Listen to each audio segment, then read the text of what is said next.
of an organization, how are you not close with the stars of the organization? And the dilemma right now in the WNBA is that the star players, the Asias, the Stewies, the Sabrinas, the Caitlin Clarks, they don't have a good enough relationship with the leader. The Nafisas, they don't have a good enough relationship with Kathy Angelbert. She came in and she wants all the credit for everything, but there's not enough communication between the leader and between the players. And now you got to revolt. Now everybody in the W is like, hold on, we want you up out of there. But I think the best thing I heard is, how can you negotiate if you don't communicate? And the dilemma is there's not even a negotiation, a quality negotiation right now between the players and between the W, because there's not quality communication right now between the players and between the executives. Okay, this is wild. Adam Silver just did the unthinkable, what every single Fever fan has been screaming for. He fired Kathy Angelbert. Yeah, the same commissioner who literally thought Caitlin Clark should be grateful for the WNBA just got absolutely tossed out like yesterday's garbage. And trust me, this changes everything for the league. It's officially on fire. But before we even dive into this whole mess, let me hit you with this question. Do you think this firing came too late?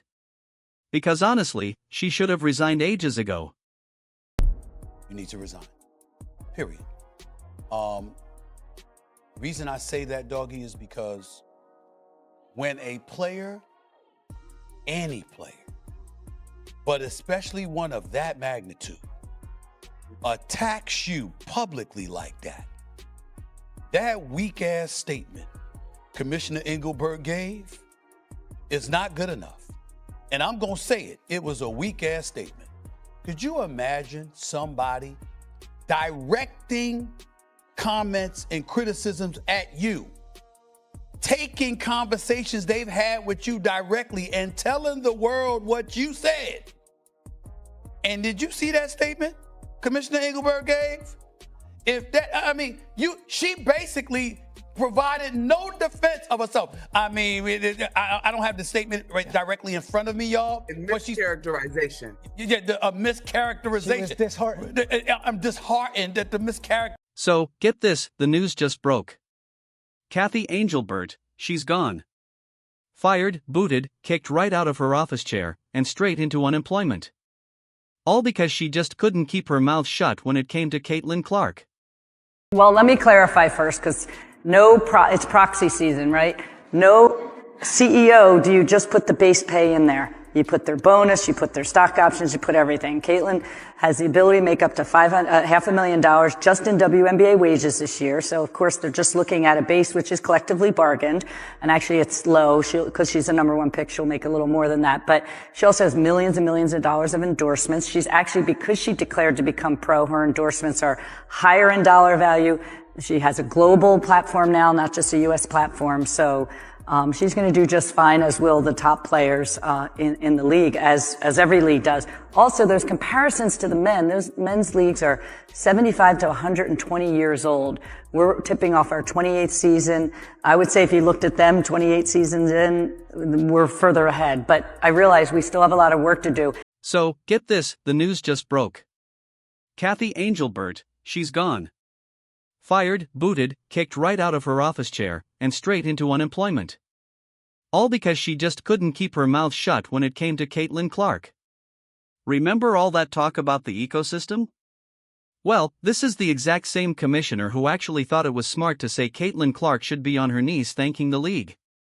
The same person who let players like Alyssa Thomas throw blatant elbows, let refs completely swallow their whistles, and then somehow acted shocked when fans dared to complain about the absolute mess on the court. But here's the crazy part, the NBA finally had enough. Adam Silver, the ultimate boss, stepped in and made the call.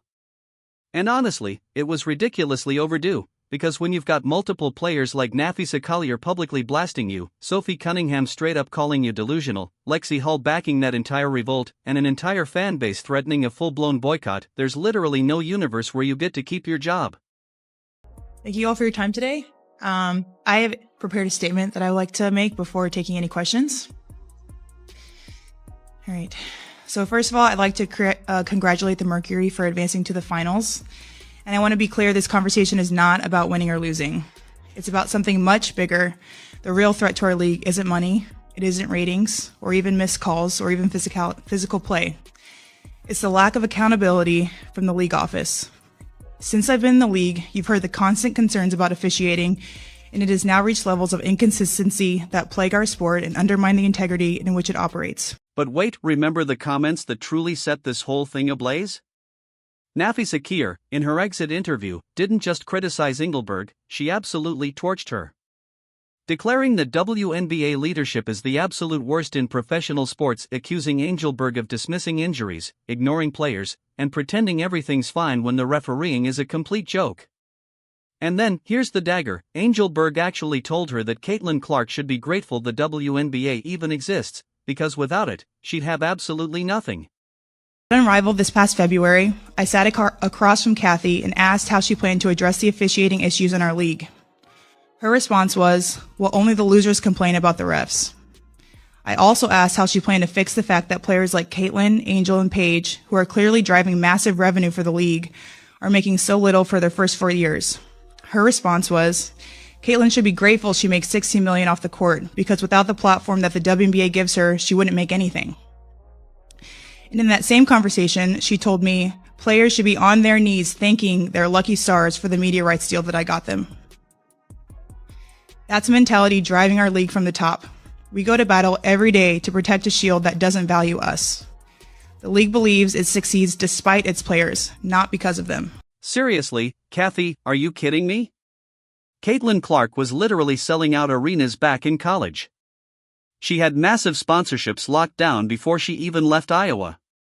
And she was pulling in more viewers for a single college game than some WNBA playoff games I've ever seen. So your brilliant idea is to tell her she should be grateful? That's like telling Taylor Swift she should be thankful to a karaoke bar for letting her sing a few. Lucky she's got a $16 million deal because of the platform the WNBA gave her. It is the single dumbest thing ever said by a sports commissioner in American. It's completely absurd. And that sheer arrogance is exactly why Adam Silver had zero choice in this matter. Because here's the absolute truth. Caitlin Clark single-handedly saved the WNBA from being a forgotten league. She practically juiced up attendance, ratings, sponsorships, and those huge media deals, bringing in new fans in literal droves. Yet instead of protecting her, instead of making her the undisputed centerpiece, Angelbert just let her get hacked game after game, then fined anyone who dared to complain about the horrendous officiating. Even Fever head coach Stephanie White got fined just for agreeing with Cheryl Reeve, which tells you how insane it got. Coaches weren't allowed to tell the truth. Players weren't allowed to tell the truth. And fans who pointed out the nonsense got labeled toxic.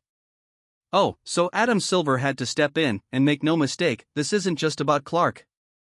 This is about the entire league spiraling because Angelbert couldn't connect with players, couldn't manage referees, and just kept treating the WNBA like some sterile corporate boardroom. Let's talk about those refs for a second.